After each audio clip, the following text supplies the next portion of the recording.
Ever wonder what it would be like living in a world on the brink of nuclear annihilation? Welcome to the Cold War era. Post-World War II, two superpowers emerged on the global stage: the United States and the Soviet Union. Their ideologies couldn't have been more contrasting. While the United States championed democracy and free market capitalism, the Soviet Union stood firm behind communism and centralized planning. Two poles, two ideologies, one world. Imagine a race not for gold or glory, but for the power to destroy the world. The Cold War era witnessed exactly this: a chilling nuclear arms race between the United States and the Soviet Union.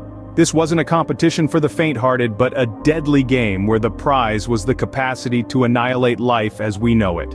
Each superpower, driven by ideological differences and mutual mistrust, relentlessly pursued advancements in nuclear technology, amassing arsenals that could wipe out entire cities in the blink of an eye. This high-stakes race created a climate of fear that permeated every corner of the globe, a chilling dread that the world could be obliterated at the mere push of a button. This mutual mistrust set the stage for various crises and confrontations. From the tense standoff of the Cuban Missile Crisis to the symbolic divide of the Berlin Wall, the world teetered on the brink of disaster. A world living in the shadow of destruction with the push of a button. Wars without battles, conflicts without direct combat. Welcome to the paradox of the Cold War.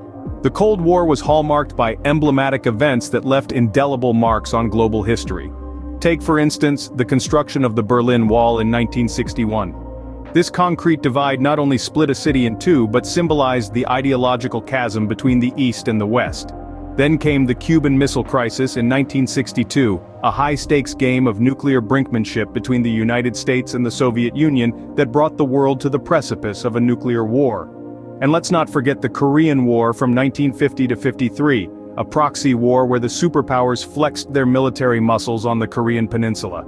Yet throughout these tense events, the United States and the Soviet Union never engaged in direct military conflict. A war of ideologies, fought in the hearts and minds of people, rather than on battlefields. Every era has an end, and so did the Cold War. In 1991, the dissolution of the Soviet Union marked the closure of this intense chapter in history. This event symbolized the capitulation of communism in the face of democracy and free market capitalism. The world breathed a sigh of relief, yet the undercurrents of this ideological struggle still ripple through our global fabric. The Cold War ended, but its echoes continue to shape the world we live in today.